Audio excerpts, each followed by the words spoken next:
Last chapter में हमने जीव जनन कैसे करते हैं इसके बारे में जाना, जिसे हमने 3 पार्ट्स में पढ़ा। पहले पार्ट में चैप्टर को डिटेल एनिमेशन के साथ समझा, दूसरे पार्ट में हमने सवाल जवाब से चैप्टर को समझा और तीसरे पार्ट में हमने उत्तर कैसे लिखें ये समझा। आज हम स्टार्ट करने वाले हैं हमारा नया चैप्टर आनुवंशिकता या हेरिडिटी। आइए स्टार्ट करते हैं। चैप्टर के फर्स्ट पार्ट में हम देखेंगे परिचय, जनन के दौरान विभिन्नताओं का संचयन, आनुवंशिकता, वंशानुगत लक्षण, लक्षणों की वंशागति के नियम। तो आइए स्टार्ट करते हैं। क्या आपने कभी सोचा है कि एक ही परिवार में कुछ लोग एक दूसरे से काफी मिलते जुलते हैं? किसी के बाल पापा की तरह होते हैं, किसी की आंखें मम्मी जैसी होती हैं। लेकिन क्या कभी सोचा है कि ये समानताएं आती कहां से हैं? ये आनुवंशिकता का जादू है। आनुवंशिकता का मतलब है माता पिता के गुणों का संतानों में स्थानांतरण। ये गुण हमारी आनुवंशिक सामग्री यानी जेनेटिक मटेरियल में पहले से ही मौजूद होते हैं, जो हमें पीढ़ी दर पीढ़ी विरासत में मिलते हैं। लेकिन ये गुण तय कैसे होते हैं? इसका जवाब छुपा है डीएनए और जीन में। हमारे शरीर की हर कोशिका में डीएनए नाम की एक जटिल संरचना होती है, जो हमारे शारीरिक लक्षणों और विशेषताओं को नियंत्रित करती है। डीएनए के छोटे छोटे भागों को जीन कहा जाता है और यही जीन तय करते हैं हमारे बाल घुंघराले होंगे या सीधे, कि हमारी आंखों का रंग कैसा होगा, हमारा ब्लड ग्रुप क्या होगा, और यहाँ तक कि कुछ बीमारियां भी हमें अपने माता पिता से मिल सकती हैं। इतना ही नहीं, पौधों में भी आनुवंशिकता का असर देखा जा सकता है। उदाहरण के लिए, अगर बोनसाई का पेड़ ऊंचाई में छोटा है तो उसका संतति पौधा भी छोटा होगा।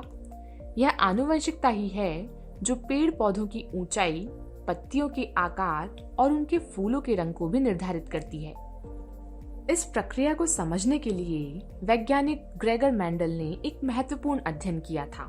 उन्होंने मटर के पौधों पर प्रयोग किए और पाया कि कुछ विशेषताएं अगली पीढ़ी में एक निश्चित पैटर्न में जाती हैं। इतना ही नहीं, संतान को पिछली पीढ़ी से एक शारीरिक बनावट के साथ साथ कुछ विभिन्नताएं भी मिलती हैं। प्रजनन के समय इन विविधताओं का संचयन कैसे होता है, जानने के लिए चलते हैं हमारे फर्स्ट टॉपिक पर।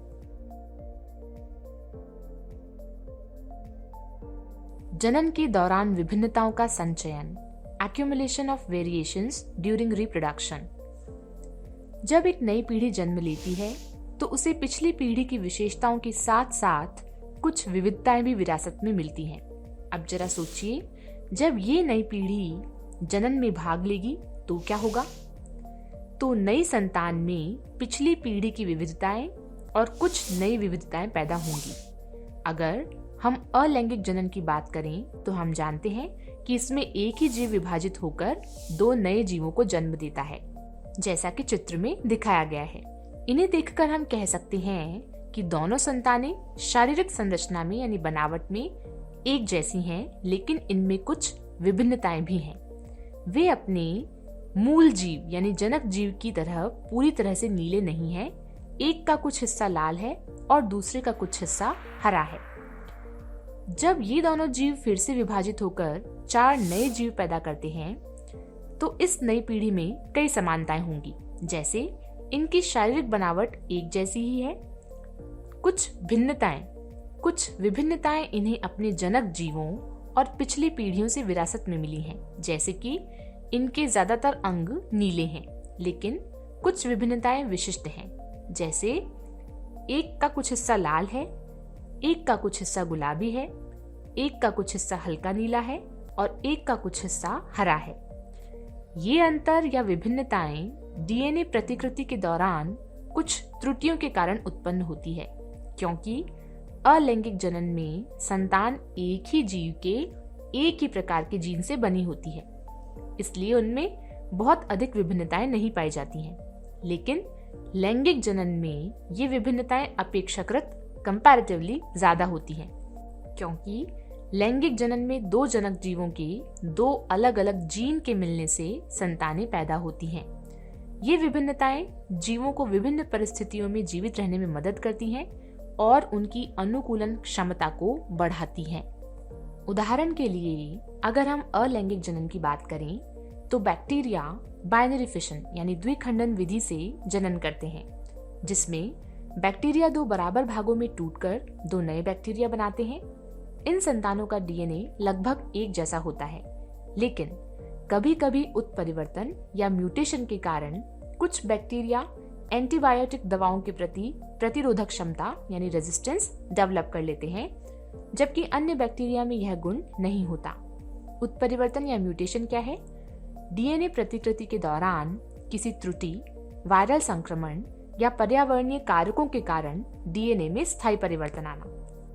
लैंगिक जनन का उदाहरण देखें तो ठंडी जगहों पर रहने वाले ऊंट के शरीर पर घने बाल होते हैं जो उन्हें ठंड से बचाते हैं, जबकि रेगिस्तान में रहने वाले ऊंट के शरीर पर घने बाल नहीं होते।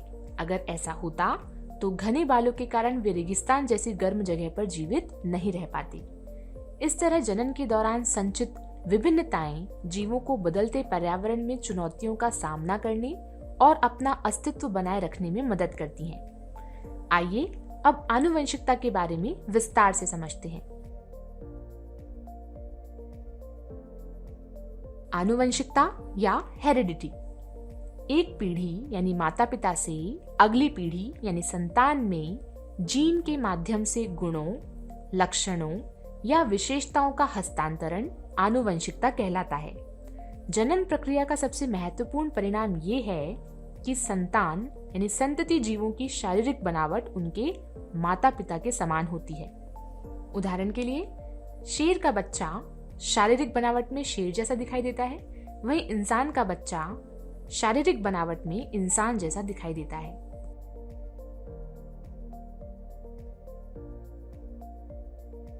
अब हम बात करते हैं वंशानुगत लक्षणों की। वंशानुगत लक्षण या इनहेरिटेड ट्रेट्स। जो गुण माता पिता से उनकी संतान में स्थानांतरित या ट्रांसफर होते हैं उन्हें वंशानुगत लक्षण कहा जाता है।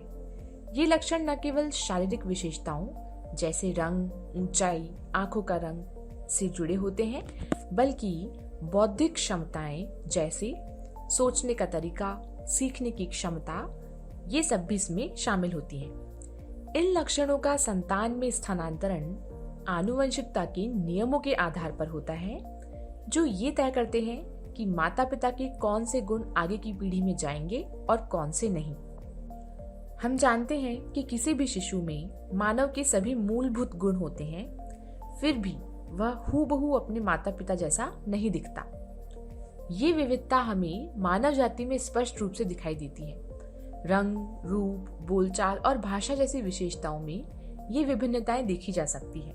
इसका एक इंटरेस्टिंग एग्जाम्पल है कर्णपाली या ईयरलोब। आपने देखा होगा कि किसी व्यक्ति के कान का निचला भाग, जिसे कर्णपाली या ईयरलोब कहा जाता है, जहाँ कान की बालियां पहनी जाती हैं, किसी के गाल से जुड़ा होता है तो किसी का स्वतंत्र रहता है। अगर कान का ये भाग गाल से जुड़ा होता है तो इसे जुड़े कर्णपाली या अटैच्ड ईयरलोब कहा जाता है, और अगर यह भाग स्वतंत्र रहता है तो इसे स्वतंत्र कर्णपाली या फ्री ईयरलोब कहा जाता है।